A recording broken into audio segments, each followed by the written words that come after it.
It's another edition of the Racin It Out podcast. I'm Todd. She's Caitlin. Please make sure you're following us on our social channels. We're on Twitter. We're on Instagram. Are we on Threads yet? That's the whole new thing. Should we make a Threads? Because I haven't even made one for myself yet. Haven't you? I did. The second I got the notification that I was able to. I didn't even get a notification. Just because I was curious about it. So that's why I thought, okay, but now apparently you're finding out all the things. And I guess one of them is you can't delete your Threads account unless you delete your Instagram account, kind of thing, because the two are tied together. And it's just, it's hardly a big deal. There's nothing earth shattering on my Insta or Twitter or Threads. But as soon as it came out, I was like, sure, why not? So it's a lot quieter. It's a lot less busy because there aren't 5 billion people on Threads, only 70 or 80 million. And it's a lot more civil, actually, because you don't have all the bots, all the idiots and stuff creeped over yet. So it's okay right now. So I created one almost out of curiosity more than anything. And how have you been liking it? Oh, I mean, I guess you just said, but like what is, like, I know it's like their version of Twitter because everyone says Twitter's dying. So we'll see. Yes. But it's a competitor to Twitter. It sort of does the same things. You can like a thread or a comment or a photo or whatever. Doesn't have an edit button, which is the big bitch about Twitter. So they have that in common. It's a very similar platform. It's not as busy. It's not as negative and nauseating a lot of the time right now. But again, it's 2-3 days in right now. So we'll see where it goes. But it's kind of okay. Well, let's explore this because it's new and interesting for me. Yeah. So yeah, maybe I'll go and make a Racin It Out Threads. There you go. So just so we can say we have it, because yeah, like I said, I haven't done it yet. I haven't made one for the Pinty's channel yet. I know NASCAR Cup has made one, but it's one of those like you got to make sure you're there sort of thing. That's kind of what I figured too, is like, okay, well, let's just stake the claim for the same username and everything, and let's see where it goes. If it withers away, so be it. But now we have it at least. Yeah, exactly. Because if Twitter does just plop out of existence, then you just move all that content over to Threads. Now, everything they put on Twitter, they're putting on Threads. So they're kind of parallel right now. So we'll see if one steals from the other or how it all kind of evolves. But it's kind of an interesting thing. We'll see what comes of it. So we've had a race event because it's been a few weeks or whatever since our last podcast. So let's kind of go back chronologically, and I guess that would be by Eastbound International Speedway, Newfoundland, bud. It was good. It was good. Amazing race. The Fan Fest on the Friday. I think it was the highlight of my year watching those drivers kiss the cod.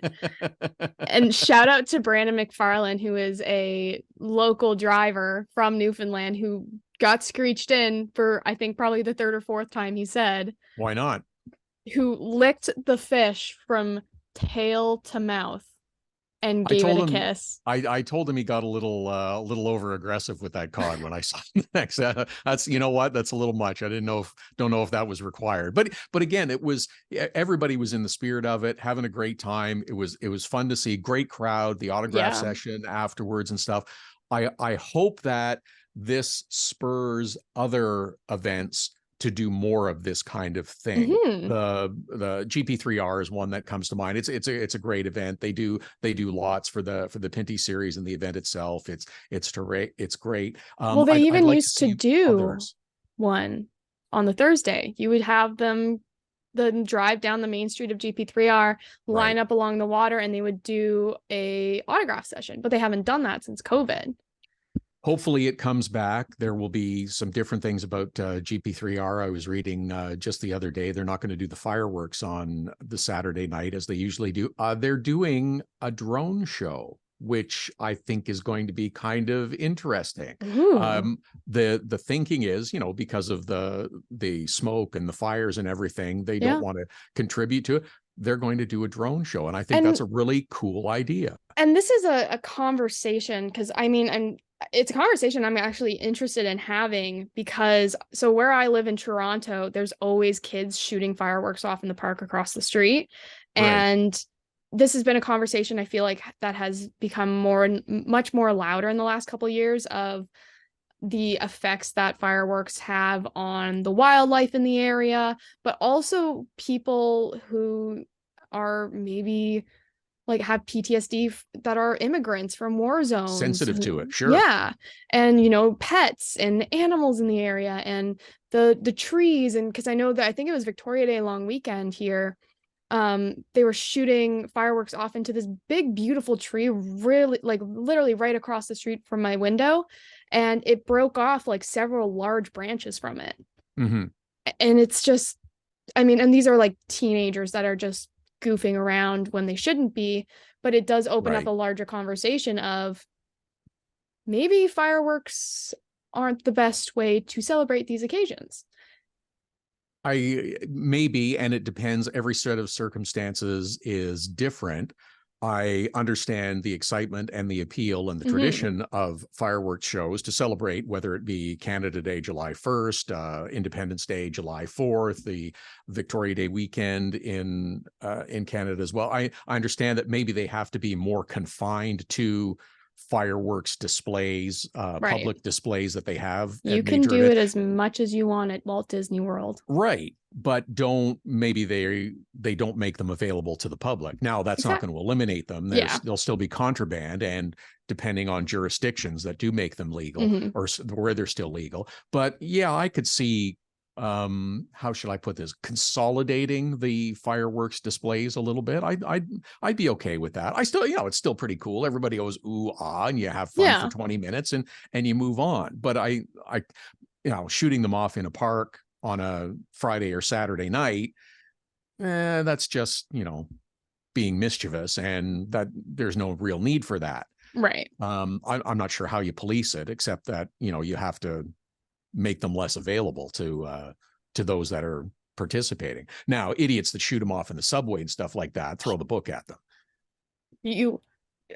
Did you see that somebody, I think it was Victoria Day long weekend, that somebody had shot one off on a TTC bus? Yeah, idiots. It's ridiculous. Right. Well, when on Victoria Day long weekend, there were kids in this park across the street that had come out with Roman candles and were shooting them at our houses. Also dumb. It's like, what are you doing? Like, that's, mischievous vandalism. Get off Caitlin's lawn. I'm like not even 30 yet, and I'm just get off my lawn. No, but you bring up it's an interesting question, and one worth, as you say, a little bit of discussion. So maybe again, if you can find public fireworks displays on certain occasions, I'm okay with that. They're set off under the correct jurisdictions with the correct permits and the correct safety, and they have plan Bs and crisis management in place if something goes wrong and something catches fire and so on and so forth. But I think GP3R and that event taking the steps, especially given the amount of wildfires in Quebec right now, to the fact that we could see, like, we were getting smoke and haze in Newfoundland and Labrador. Yeah. Like the island of Newfoundland when we were there. For them to make the decision that, we're going to step away from this and try something new.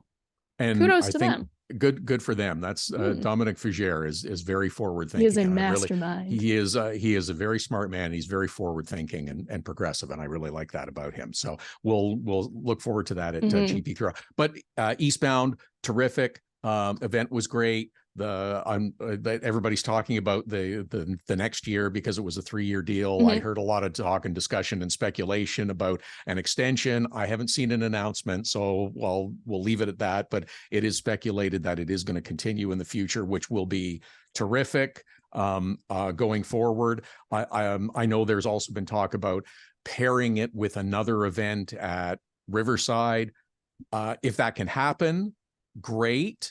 If it doesn't happen, then you know what? There are reasons for that. But I think we're also going to get to the point of how many Pinty's series races are you going to be able to have in a year? Because you're going to reach a point where, I mean, you're already at a point at several instances in the season where teams are stretched to the maximum. We're starting right now.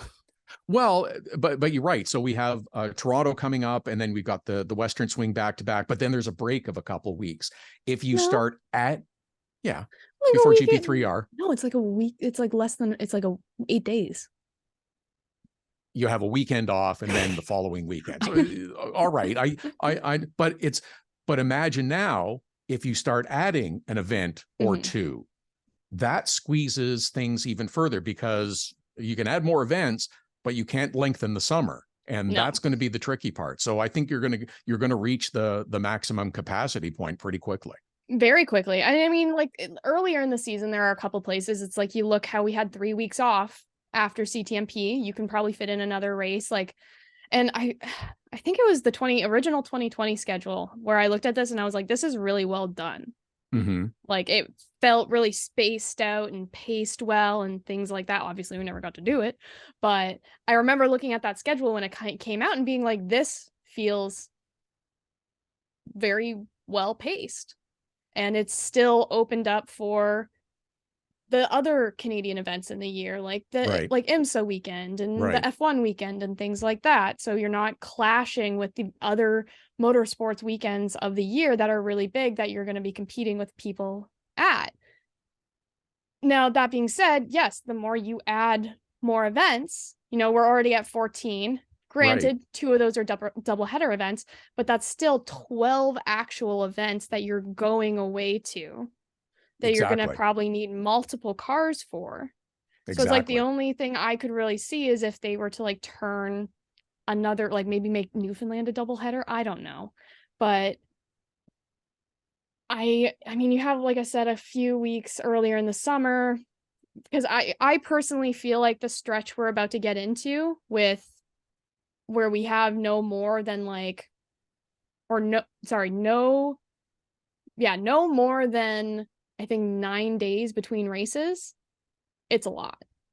And I think there's only 3 weekends actually available. Exactly. I'm going to say 2.5 weekends actually, because the weekend before Oshweekend is barely a weekend because I need to be in Hamilton the Sunday night. Well, right, because you're racing on the Monday and the Tuesday. So that's where it's going to become tricky. But there's other venues that have been discussed. And again, no announcements. So we'll put them in the speculation column for now. But Oshweekend is 2 dirt races this year where it was talked about maybe having one there and one at another track somewhere. The now louder noise about NASCAR potentially returning to Montreal. What? Especially after a successful event in Chicago. And we'll get into that in a second. But so there's another event that Pinty's is obviously going to be part of. So that stretches you to maximum capacity very quickly. So I think that's the other part that everybody's going to have to try to sort out how to navigate through this mess. So how much further do you think our season can stretch? Because I think we could potentially start the beginning of May, and that's a big potentially. I think if you go earlier, then I think it's very risky. And I think if you go later, it's very risky for weather, because you could have 3 or 4 beautiful days and it could be absolute crap the next day. Yeah, like there's been times we've gotten freezing rain in the beginning of May, and even in the end of May sometimes. It's like that's just Canada in the spring. And then I don't think you could really go beyond Thanksgiving weekend here in Canada. Oh, I don't think you want to go that late. No. I don't think you want to go into October at all. Well, look at what's happened with the Thanksgiving weekend events the last couple of years. It's been been a gong show trying to schedule this. So I think if you go outside of September, you're playing with fire. And if you go earlier in May, you're playing with fire. So that's why you have like what, 20 weeks to try to squeeze it in. It's very tough. It's very tough. But then again, I say you had 3 weeks off after CTMP and you're having 3 weeks off again, or 2 weekends, I guess, off after CTMP in the fall. There's ideally you want to go every other week. Right. Is the ideal schedule. But the other part of it too is you and I and others are also involved in other forms of motorsport. So if you start increasing the number of weekends, you start increasing, we'll say, the potential for conflicts. Yeah. of how and this is for teams as well, because they have crew members that work on a lot of different teams and a lot of different series. So Well, look you're at going to start 22 stretching Racing. them. 22 Racing Absolutely. and even DJK Racing, they Yes. do APC and Pinties. Well, and Rick Verburn is the crew chief for DJ, and he's also Yeah. driving in the Super Stock series. So that's what I mean. It's a big Jenga puzzle that you're going to have to put together. Yeah, it's now, I think this was the 2020 schedule again, where we were actually backed up, piggybacking on a lot of APC events where we would run the Sunday, they would run the Saturday, or they would run the Friday. Something like that. Because I remember thinking like, oh, like that we're with them for like makes sense, a third of the season. And it makes sense. Like every single like Oval Ontario race we were with them for. And that's not a bad idea. Something to consider. So, well, for instance, like the Pinty series is part of the Honda Indy coming up. It's part of GP3R. It's the headliner GP3R with so many other series. And again, if NASCAR decides they're going to come north with the Cup Series into Montreal, and I keep saying Montreal, but because that's where it's going to be.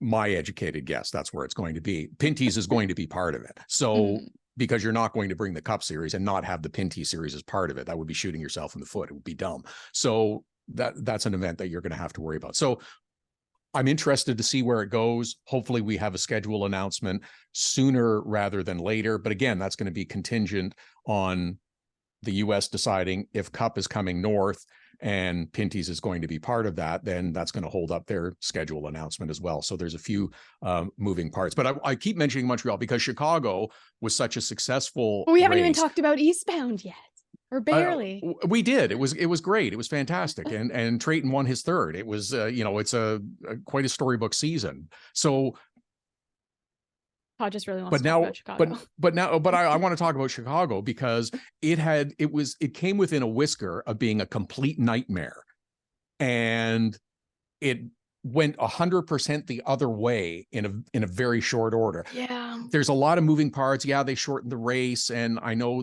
some people feel they got screwed up on strategy and stuff, and I get that. But you make decisions on the fly sometimes, and you have to live with it. But it looked great. It looked good in the city, and it was well attended. NASCAR sunk a ton of money into it. Shane Van Gisbergen is a hell of a driver, and he was head and shoulders above everybody else in that race. And I'm so happy that he won. I'm so happy that nothing bad happened that took the win away from him, like getting caught up in something not of his doing, or getting dumped on a late restart. I'm happy that he won. He's a hell of a driver and deserved the victory. And as I sort of said to Steve O'Donnell last year when he was at Trois Rivières, I said, so you here trying to find things that you can do in Chicago from a series that has raced successfully in the streets for a number of years now, in GP3R, in Toronto. The only thing that's new is that the Cup Series did it. Pinty's has been doing it for years. And how many people have been talking about it being the best part of the weekend in Toronto? It's been exciting as hell to see those cars race in Toronto on the Friday. During the Chicago weekend, we were very much on like every single conversation online of, oh, you guys are liking this, you need to go see Pinty's. Like they do it twice a year. They've been doing it twice a year for sometimes 3 times a year for years. 10 years. Yeah. So it's, I mean, Dale Jr. gave us a shout out as well. Don't know if you saw that, but we very much have, I feel, planted the street course racing bug for NASCAR Cup fans. Oh yeah. And it's like, okay, so coming up again in Toronto and then at GP3R, the Pinty series will do it again, and it will be exciting, and it will be dramatic, and it will be fun, and it will be successful once again. They've made the blueprint that the rest of NASCAR is now going to follow. So the question to me becomes, do they go back to Chicago? I think yes, it could go back again and be successful. Do they add another one next year, or does it come later? I think that's the question of how quickly do they want to expand that and grow that. And I'm talking about Montreal. Right. So I just wanted to or- clarify that you mean Yeah. by come later, you mean like, do we give Chicago another year and then expand it out another to one? another street course? I don't know. I think that that fans are clamoring for it, and I think they're realizing that, oh my gosh, we should have been doing this years ago, like the Pinty series is. But I think they'll move slowly and methodically before they start to grow it and expand it. But if they did Chicago and Montreal in 24, it would be great. Yeah, 100%. Again, and it's not like finding the weekend is going to be the tricky part. Yeah. Well, I mean, F1 just announced their 2024 calendar, Yes. so we know that they're back on their regular weekend. And Yes. you know we're not racing anytime before that if it happens. No. There's no way the FIA and F1 would ever let us touch that track. And again, before. Weather being the issue, because the promoters in Montreal have said, like, you don't want to be racing in Montreal any earlier than the start of June. Yeah. So your window is very narrow. And if you get into September, it gets very iffy. I went to Montreal in April this year and was spectacular. Sitting outside on a patio in April. You got lucky. Could have just as easily been wearing a parka Yeah. and wading through a foot of snow. And that's the tricky part. That's the gamble you pay in Canada in the springtime. Even in the early fall, you pay that gamble. Right. Because there have been Pinty's Fall Brawl nights where I am seeing my breath and wishing I had gloves. Absolutely. So and again, you're in the entertainment business. If you're saying, oh yeah, come on out in a mid-October night and it's freezing cold and you're wearing parkas and gloves and hats, like, well, who the hell wants to do that? Nobody. Exactly. Make it fan friendly. That's the other part. So I'm excited. Pinty's will be a great show. The Toronto Indy's back again this year. The Honda Indy, it's fun. Free for fans on Friday. Free for fans on Friday. Yes. Free. Come on, skip out on work on Friday. Everybody's doing it anyways. It's Most summer. people Everybody's have got summer sick hours days and mental health days. And the Pinty's race doesn't go green till approximately 5:10, so you can slip out, enjoy the afternoon. Day. Oh, it's perfect. Kids are out of school. Yeah, and then I think come the rest of the weekend too, because I'll be there, and it'll be great again this year. I love this event. I didn't do the IndyCar part of it last year, so I'm excited to go back and do it again. Yeah. So because it is like such a spectacular show. And we'll watch them try to squeeze 27 cars into the pit lane that already looks like a snake. And those pit boxes are tiny. They are. I'm puzzled as to how it's going to happen.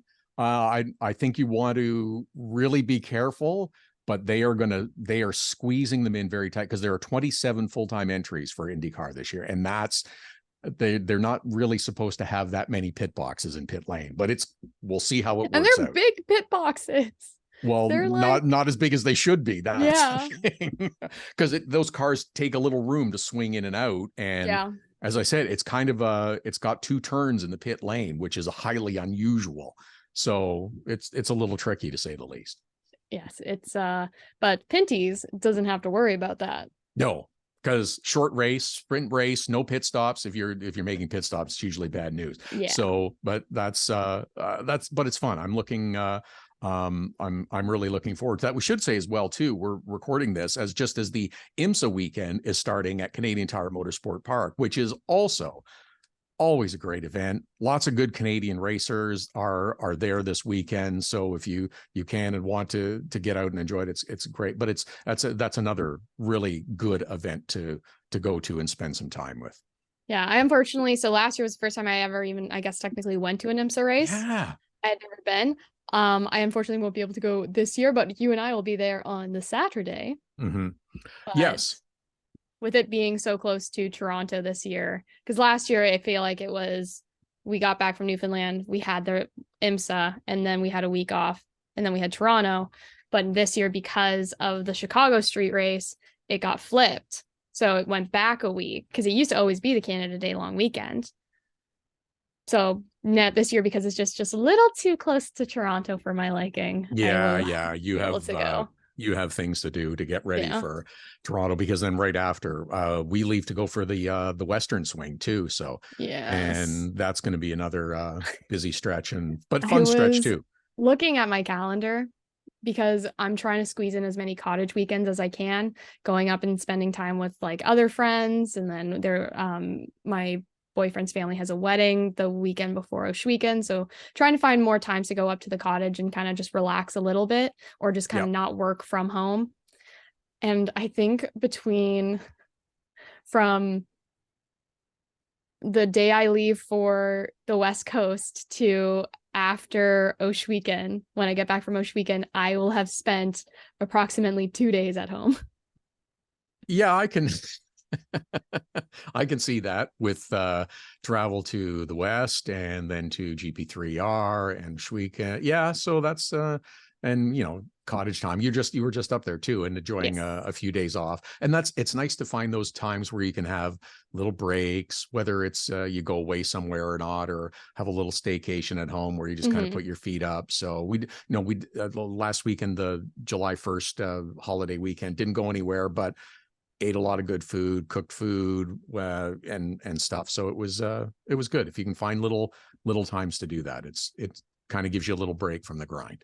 Yes. The only weekend that I actually have off in August, I was like, I keep looking at it and I'm like, oh, maybe we'll go up that weekend. And then I remember I bought Jonas Brothers tickets for my best friend and I that weekend. So I'm like, oh, I guess that's a staycation weekend, but I got to see the Jonas Brothers live, which I haven't seen since I was Caitlin like screaming. I want video of don't that. get me started. I want video of that. Caitlin screaming at the Jonas Brothers. I will send you video. I look forward to that.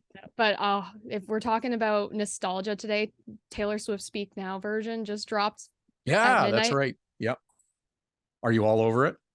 Oh, I've listened to it like I'm halfway through listening to it the second time. Oh, because that album was like I got into Taylor Swift when Fearless came out, and then which was her second album, and then I listened to Debut. So Speak Now was the first album I was at getting it the day it came out. Anticipation of the release, and okay. So as an adult, having it drop again and getting to relive it all again, I'm like, relive your youth. Yeah. It's just so that album specifically is just so nostalgic. So I was very excited when I woke up this morning. I was like, I get to listen to a whole new Taylor Swift album. Yay! So there you go. So I know how you're spending the rest of your weekend. When you came on, I was already singing. Hey, why not? If I bring my aux cord, can we listen to it in the car tomorrow? Sure, no problem. That's fine. That's no problem. So no, but it's great. I mean, she's a force. She's an industry. I mean, it's just the shows are unbelievable. I obviously haven't been to a concert, but just seeing like the clips and videos, like it's an incredible production. So if she ever decides to come to Canada with her Eras tour, yeah, I know. Go. Canadians are all upset that Taylor Swift has no shows scheduled in Canada currently. So I have thoughts, but that's for a different kind of podcast. She hates Canada. I'm pretty sure she doesn't, but that's what everyone is saying. That's what everyone has decided, that she hates Canada. Okay. Should we get to some food stories? Yes. Because I think we both have a couple. Though you want to start on you have a few from the East Coast, and so do I. Yes. So my biggest one was we went to Yellow Belly Brewery right on Water Street, I think it is. Yeah, I didn't get there. And it's like the beer was like all good. They do beer flights there, which was great.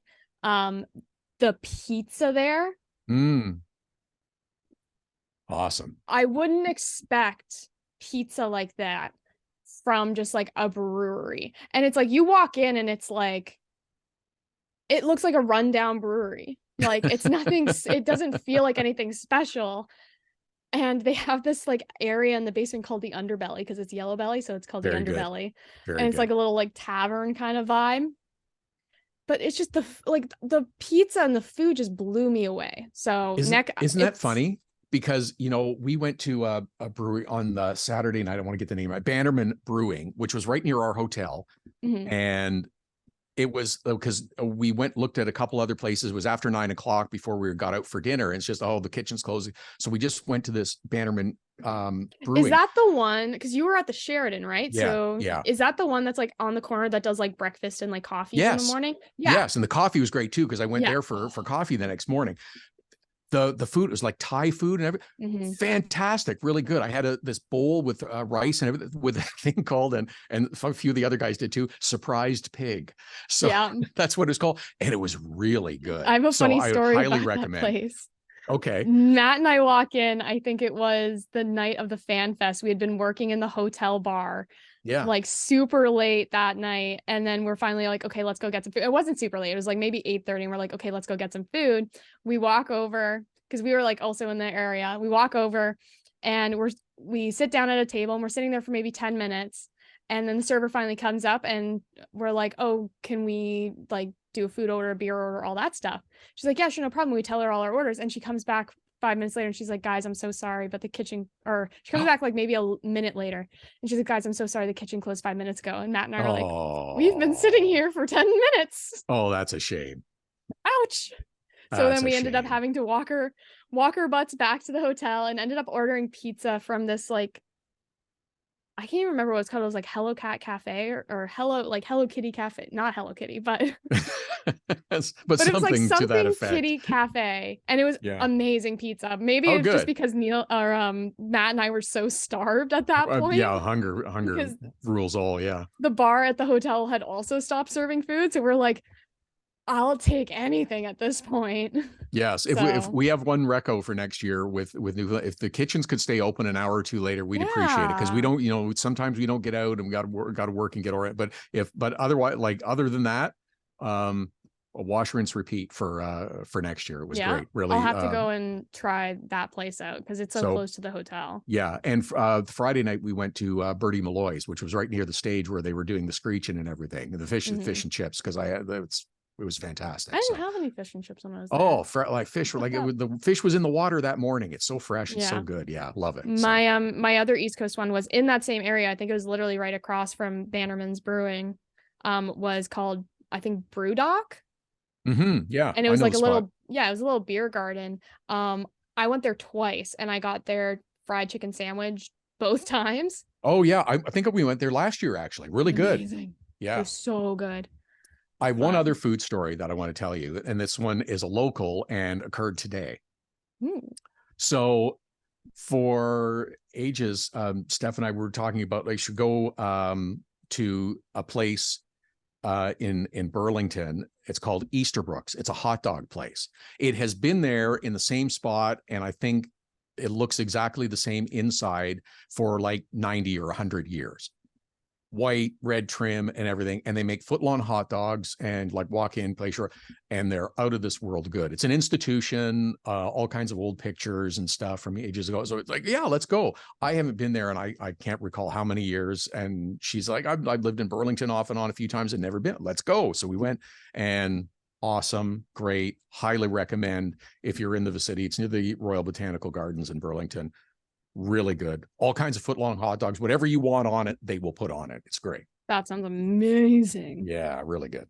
I have one other food story. So on Todd's recommendation, I went to see Hamilton. Yeah. Finally, this past week for mine and my boyfriend's anniversary. And we didn't get to go to the food recommendation spot that you recommended. So I was like, oh, I really want Italian though, because of course I love Italian. Yeah. So I was looking for some places and I found this place that I had been wanting to go with one of my best friends, because we like doing like trying different, I feel like half the food recommendations I have that aren't from races are from places I've gone to with her. So there was this other place that was maybe like a 3-minute walk from the Princess of Wales Theater called, I don't know if it's pronounced Figo or Figo. It's on the corner of Adelaide and John. And I was like, oh, it just felt like going into it, I felt like it was just going to be like a generic kind of like whitewashed Italian place. It was so good. Nice. We walk in and I had booked on Open Table and said that we were there for our anniversary, and they gave us like little flutes of champagne. And I was like, oh, okay. I wasn't planning on drinking, but fine. We both got pasta. I got Cacio e pepe. which is like one of my go-to. Like I love getting Cacio that. de Pepe is really good. Yeah. But there was a couple, like I couldn't decide. Like I was like, oh, this one.